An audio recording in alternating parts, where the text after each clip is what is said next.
O mau hálito ou halitose não é uma doença, e sim um sinal ou um sintoma de que algo no organismo está em desequilíbrio, que deve ser identificado e tratado. As pessoas que têm mau hálito se tornam inseguras, têm baixo autoestima e se isolam do convívio social com muita facilidade. Mas o mau hálito tem cura. Eu converso a partir de agora com o Dr. José Antônio Paulino, que nos falará sobre as causas, consequências e cura. O Mulher Mais está no ar. Boa noite para você e boa noite, doutor Antônio. Boa noite, Irani. É um prazer estar aqui mais uma vez com você para a gente dar mais informações sobre a saúde bucal, que é um tema de grande relevância, né, para a população. E principalmente hoje, né, sobre esse tema que nós vamos falar, doutor Antônio, que é sobre o mau hálito, né? Hoje, diante de tantos estudos, já se comprovou que o mau hálito é uma doença, mas que tem cura, né? Mas a principal pergunta é, já que é uma doença, o que realmente provoca o mau hálito nas pessoas? Olha, o mau hálito, ele é provocado, Irani, principalmente pela chamada saburra lingual. 87% do mau hálito está na boca. Ao contrário do que muita gente pensa que está associado com o estômago, mas não, várias pesquisas já indicam que o mau hálito ele está na boca e, em grande parte, se deve a saburra lingual, que é uma camada que se acumula sobre a língua, de restos de alimentos. Que é essa massinha branca, né? Formada na língua que nós estamos mostrando para o pessoal que está em casa, para eles terem noção do que é a saburra. Essa saburra, essa camada, são restos de alimentos, células que se descamam da boca, né? E bactérias que vão exatamente trabalhando esse substrato, que uma forma de dizer assim, e aí vai produzir os compostos sulfurados, voláteis, né? Que no momento do ar expirado pelo pulmão passando pela boca, vai trazer com ele esses odores, né, que compõem o mau hálito. Geralmente, doutor Antônio, as pessoas que têm mau hálito, elas não percebem que têm o mau hálito. O que ocasiona eu ter e não perceber? O mau hálito realmente a pessoa não percebe pelo seguinte, nós temos a chamada fadiga olfatória, que se deve ao quê? Quando você é exposta a um estímulo constantemente, no início você percebe, mas depois você não percebe mais. Então isso acontece, por exemplo, com os pintores, né? Que com o passar do tempo eles não percebem mais o cheiro da tinta, pessoas que trabalham com outros produtos também que contêm cheiro forte, né? E da mesma forma o mau hálito no início você percebe, com o tempo você não passa a perceber mais. Então até mesmo quem está do lado do convívio da pessoa, às vezes também ela se acostuma com aquele cheiro, né, com o odor. Então, e acaba também não percebendo. E acaba também não percebendo. Mas pessoas fora do convívio, certamente vai perceber que a pessoa está com mau hálito. Doutor Antônio, e já que nós sofremos dessa fadiga olfatória e eu não consigo perceber, né, apenas conversando, expelindo o ar pela minha boca, eu percebo que eu estou com mau hálito, qual a minha atitude para eu perceber, não, hoje eu estou com mau hálito? Ou então, para saber se eu tenho esse mau hálito? Primeira coisa, se você não sabe se tem o mau hálito, é procurar quem está próximo, né? Você perguntar. Uma boa dica é você virar a palma da mão para o seu rosto e soprar e pedir para quem está do lado perceber como é que está o seu hálito. Essa é uma das formas. Se você perceber que está com mau hálito, procure um dentista, né, para fazer um diagnóstico, para verificar as prováveis causas. Uma delas, como eu disse, pode estar associada com a saburra lingual, mas nós temos também a periodontite, que é uma doença da gengiva, né, e que afeta também o osso, e que tem como consequência também a emissão desses compostos voláteis que compõem o mau hálito. E essa periodontite é essa que causa esse vermelhidão também na gengiva, que daí é uma infecção na boca. E que leva essa destruição óssea e que expõe os dentes na boca ao contato maior com o alimento. Então, mais região para que seja acumulado alimento e, consequentemente, se não bem higienizado, vai provocar o mau hálito. E quando as pessoas procuram um consultório ou procuram um especialista, procuram um dentista, né? geralmente elas não procuram pelo mau hálito, elas procuram porque está com algum problema na boca e só mesmo se a pessoa tiver uma cárie, se ela chegar lá reclamando de outros problemas, vocês conseguem diagnosticar e alertá-las de que elas têm essa doença chamada halitose? Sim, a gente consegue diagnosticar. Como você colocou bem, na maioria das vezes os pacientes não chegam com essa queixa que está com mau hálito. Mas a gente, no contato, no conversar com o paciente, a gente já percebe que está com mau hálito. Mas o que acontece? No decorrer do tratamento, né, a gente observa que o paciente melhora a sua condição de higiene bucal, né, isso aí já melhora, consequentemente, o hálito dele. E se está associado com gengivite ou periodontite, com o tratamento vai desaparecer essa halitose. E se eu chegar lá, nesse momento, como eu fui no dentista, que isso acontece muito, quando a gente vai ao médico, ao dentista ou qualquer especialista, aquilo que a gente quer que seja diagnosticado, a gente cura ele em casa primeiro. Eu escovei, limpei bem a minha língua e fui até o seu consultório. Chegando lá, você consegue detectar se eu tenho a tendência a acumular essa sabor, esse esbranquecimento na língua? Não, se você já chegou com a língua já bem limpa, os dentes bem escovados, né, fio dental e tudo, não tem como a gente perceber se você realmente tem mau hálito. A não ser que seja outros tipos de mau hálito, como eu disse, tem o mau hálito que está na boca, mas tem o mau hálito, Irani, que está associado com algumas doenças. Por exemplo, diabético, ele emite um hálito cetônico, sabe? É um mau hálito diferente. Então a gente percebe já se a pessoa tem alguma alteração orgânica.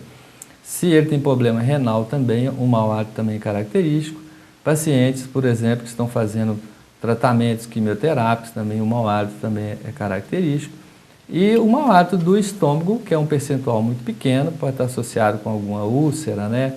Alguma alteração estomacal, mas que isso aí num percentual que não chega a 5%. Mas a maior parte do mau hálito é possível detectar, né? E a gente fazer a orientação adequada ao paciente. Então, é bem da verdade, o mau hálito tem várias consequências, é preciso que seja diagnosticado cada uma delas para serem tratadas, mas como você frisou, o principal é esse cuidado com a higiene bucal e principalmente esse esbranquecimento que as pessoas têm na língua. Às vezes você, de vez em quando, pode fazer isso, né? Pôr a língua para fora e olhar no espelho. Se você tiver com aquela massa esbranquecida, é sinal de que você está com mau hálito, sim, ainda que você não sinta. E o mau hálito, ele causa problemas também sociais. No próximo bloco, nós vamos a um pequeno intervalo e no próximo bloco nós vamos trazer para você alguns depoimentos, né, doutor Antônio, de pessoas que mesmo sabendo que você tem mau hálito, será que elas têm coragem de falar para você? Nós vamos saber daqui a pouquinho.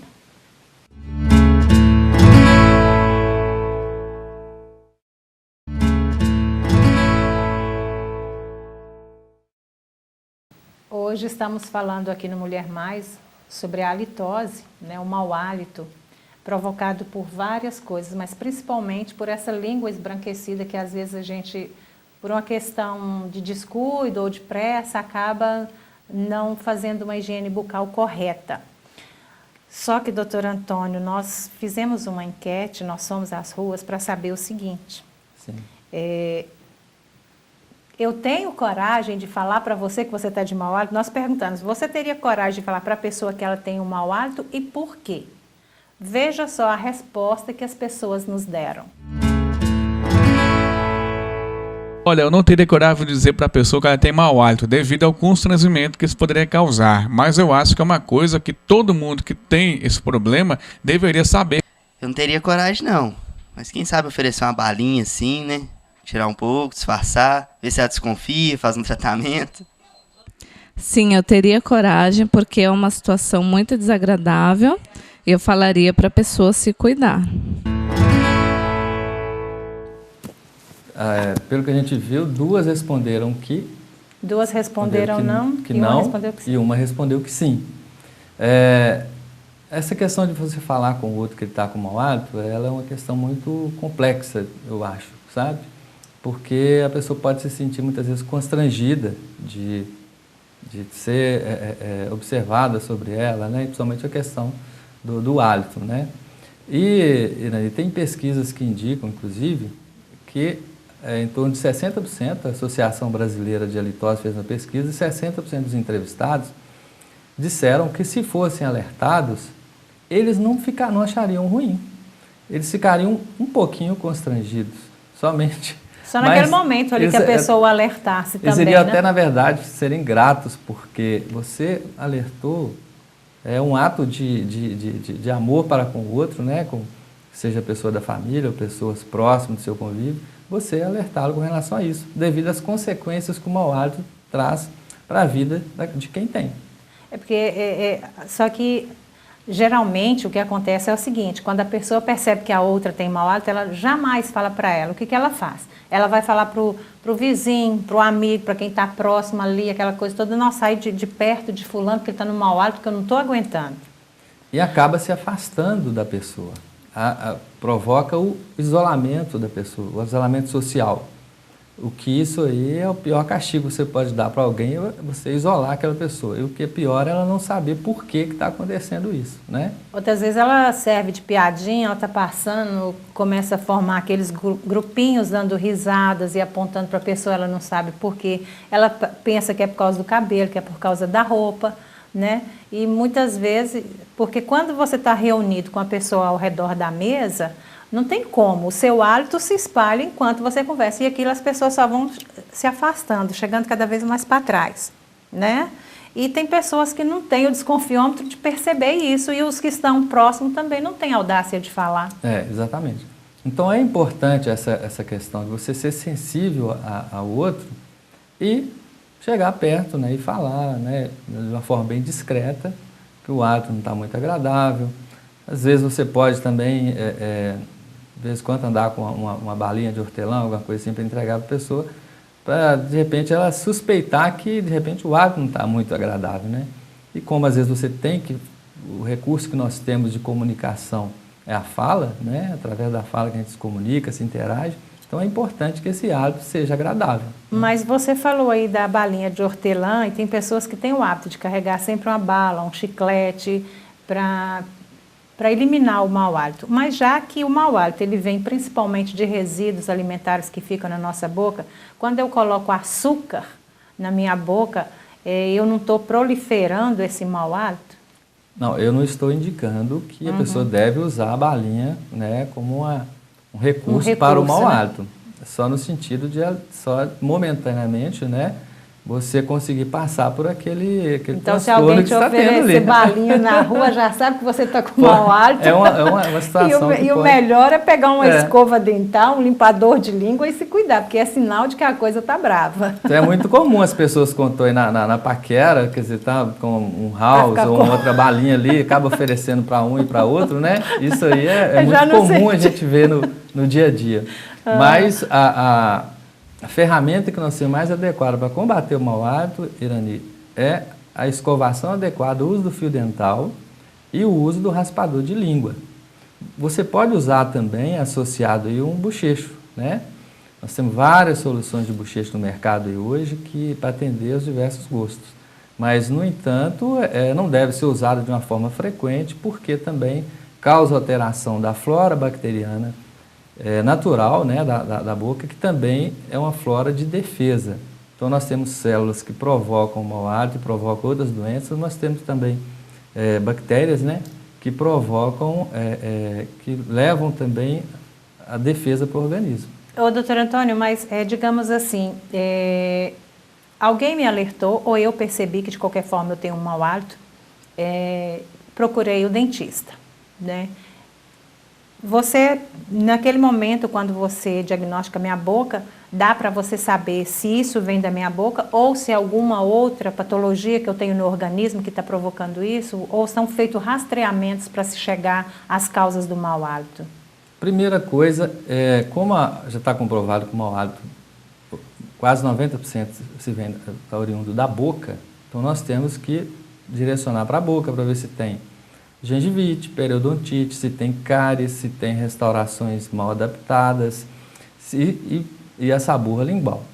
Feito todos esses procedimentos, a pessoa ainda continuou com mau hálito, aí sim, aí a gente vai encaminhar para um um médico especialista, né, para verificar se existem outras causas endócrinas, vamos dizer assim, né, hormonais, que também possam estar associadas com o mau hálito.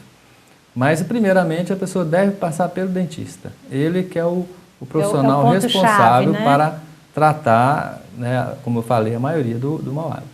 E o mau hálito também causa, além de constrangimento entre as pessoas que você convive, constrangimento para você próprio, ele também traz muitos problemas na vida profissional. E se você pensa que não, nós temos depoimentos aqui de empresários que vai te provar o contrário. Nós vamos a um pequeno intervalo e eu volto já.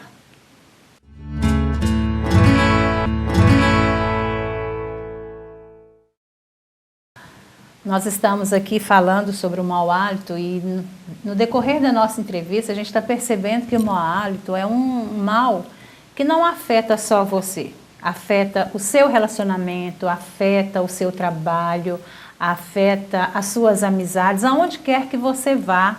Se você está com mau hálito, de qualquer forma vai afetar a sua vida. Doutor Antônio, nós até tivemos a curiosidade nessa parte de trabalho, desse convívio social, a vida profissional das pessoas, tudo interfere hoje, né? O mercado hoje está muito exigente em relação aos profissionais que nós mantemos no nosso meio. E nós procuramos 2 empresários para saber deles se a pessoa está com mau hálito, ela teria alguma chance ou não de trabalhar na sua empresa. Veja a resposta que nós obtivemos. Eu, como empresário, no ato da entrevista, se eu percebesse que ele teria um mau hálito, com certeza eu não contrataria, porque meus funcionários ele têm contato direto com os clientes. Então isso, na realidade, eu acho que atrapalharia também a imagem da minha empresa. Então eu acho que isso seria um fato importante para não contratar esse funcionário. Esse não é o critério adotado aqui no Avenida para contratação. Na hora da entrevista, se nós percebermos que existe, aí com certeza que eu vou pensar 2 vezes. Bom, Irani, são 2 situações aí que foram colocadas, né, e que reflete claramente a importância que tem o hálito, né? O hálito agradável, o hálito puro nas relações e também profissionais. Então, no caso da pessoa aí que, no caso, é um vendedor, né? Ele tem um contato direto com o cliente ali. Então, ele precisa realmente ter um hálito agradável para que ele possa cumprir efetivamente o papel dele, que é de vender. Porque por mais que ele tenha uma boa aparência, seja uma moça, seja um rapaz, mas se o hálito não colaborar, a tendência da pessoa é afastar e querer conversar com outra pessoa ou talvez num outro ambiente. Enquanto você falava aí que a pessoa se afasta, veja bem, se essa pessoa é um vendedor e ele vai conversar com a pessoa, ele está com mau hálito, ou não creio que seja só vendedor, qualquer outra área, a pessoa nem presta mais atenção no que ela está falando, ela nem consegue vender o produto, né? Porque a pessoa já vai começar a sentir repugnância. Tira a concentração da pessoa que está ali conversando, né, frente a frente com o outro. No outro caso que foi colocado, que o empresário falou que não seria o requisito principal, mas ele iria certamente pensaria 2 vezes. Então, eu acho que a gente pode partir do princípio que o mau hálito ele é determinante, sim, na hora de uma entrevista, né? Se a pessoa tiver com mau hálito, ele já aparenta para quem está entrevistando que ele tem um problema de saúde, né? Agora que, consequentemente, esse problema de saúde pode trazer prejuízo no faturamento da empresa, vamos dizer assim, nas vendas, como também aquele funcionário pode exigir mais um afastamento de trabalho em função de estar manifestando que está com problema de saúde, né? Que é o mau hálito, pode estar associado não só à boca, mas outras regiões do corpo. Então, o mau hálito está bem caracterizado aí, que ele traz realmente sérios prejuízos, não só para a vida pessoal, assim, vamos dizer, afetiva, mas também para a vida profissional de quem tem o mau hálito. E já chegou no seu consultório casais, tipo o marido, a mulher, o namorado, a namorada reclamando ou procurando alguma solução, tipo, meu companheiro tem mau hálito e eu não sei como falar para ele, mas eu gostaria de levar até a ele a solução. Já aconteceu algum caso assim? Olha, às vezes as mulheres não chegam a falar isso porque elas partem do princípio que se já vai ao dentista, né, o dentista já vai orientar a respeito. Mas elas normalmente são as que mais orientam os maridos a procurar atendimento. As mulheres, em se tratando de saúde, elas são muito mais cuidadosas do que os homens e acabam levando os homens aos dentistas, assim como levam também aos médicos. E as mulheres, Então, por elas terem uma paciência maior, até que na hora da higiene, né, ela tem um cuidado maior, porque ela é paciençosa. O homem já é todo assim, que é tudo muito rápido. Então a mulher, Elane, quando a gente observa que a mulher chega a falar com a gente, é porque ela está dando um sinal para a gente que realmente algo não está bom e que precisa da ajuda do profissional. Às vezes ela não fala diretamente, com todas as letras, né?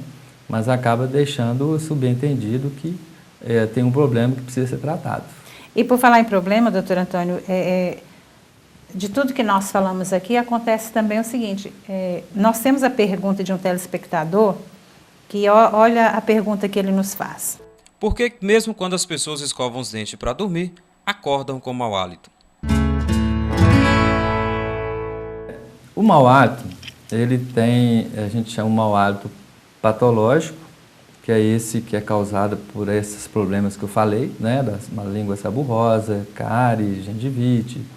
Mas também nós temos, Irani, o mau hálito, que ele é um mau hálito fisiológico, que é um mau hálito que ocorre pela manhã, logo que a gente acorda, e que ele é decorrente da descamação de células da boca, associado ao baixo fluxo salivar, porque à noite você está no estágio de repouso e o organismo entende que você não vai ficar falando, você não vai usar a língua mais, não vai alimentar, então esse volume salivar ele cai.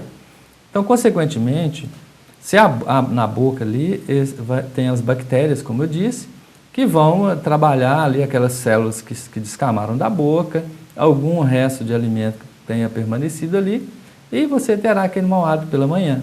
Mas só que é um mau hálito que ele não é igual a esse outro. Você escovou, limpou adequadamente, o mau hálito passa. Então, e também tem que ver se a pessoa na hora de dormir também está fazendo uma higiene adequada, né, doutor Antônio? Porque muitas vezes pensou que escovou, está limpo, minha boca está ok. Porque a gente recomenda a escovação sempre após a alimentação e também antes de dormir. E sempre que eu faço a escovação, eu tenho a obrigação de usar o limpador de língua. Gente, o doutor Antônio até trouxe aqui para nós o mostrador, né? Nós temos aqui uma língua e esse aqui que é o limpador de língua. É o raspador de língua. Ou limpador de língua, né? Nós temos de vários formatos aí no mercado hoje. E, Irani, como se usa esse raspador de língua? É uma forma muito prática. Após escovar os dentes, você vai posicionar o raspador na superfície aqui da língua e raspando de trás para frente. E pelo que você está mostrando aí, procurando pegar o mais posterior que você puder, mais na parte de trás da língua. Você vai raspando, você vai observar que vai ficar restos de alimento. Né? Você lava e raspa e confere no espelho como é que está. Então você vai observar que, feito isso, o mau hálito com certeza vai desaparecer. Se tiver associado com essa burra, não terá mais o mau hálito. O raspador de língua, ele já é utilizado, não é coisa moderna, não. Desde 1700, na França, já foi desenvolvido o raspador de língua, que naquela época ele era feito de casco de tartaruga ou então de marfim. Então já havia essa preocupação de combater o mau hálito através da limpeza da língua. Então é algo que já está no passado mesmo. Tanto quanto importante a escova dental é também o raspador de língua. Quando você for comprar a escova, traga junto consigo o raspador de língua para poder completar a higiene, né, doutor Antônio? E poderíamos também falar com relação ao mau hálito, a importância dele, Irani, que já remonta desde antes de Cristo. No ano 178 a.C., um dramaturgo romano chamado Titus Márcio Plácido, ele classificou o mau hálito dentre as causas também de infidelidade conjugal naquela época. Imagina então, hoje. A questão do mau hálito no relacionamento, né, ele é fundamental. Acaba influenciando muito, né? Com certeza. Doutor Antônio, nosso espaço chegou ao final. Nossa diretora já está ali, né? O nosso diretor já está falando com a gente ali que o tempinho nosso já esgotou. Poderíamos ficar aqui falando muito ainda sobre este assunto, porque o assunto é extenso, Mas eu acredito que foi muito esclarecedor. Só gostaria de lembrar com relação também aos alimentos, né, Irani? Então, os alimentos como cebola, alho, com muito condimento, também provocam aquele mau hálito temporário, mas que depois de uma boa higienização pode ser sanado, né? O meu telefone, o meu endereço, a gente vai deixar disponível aí para as pessoas entrarem em contato, tá? E a gente está à disposição. Então tá, e eu agradeço muitíssimo a sua presença aqui no nosso programa mais uma vez, tá? E você em casa, agradeço muitíssimo a sua audiência. Estaremos de volta num próximo programa. Fique com Deus e até lá.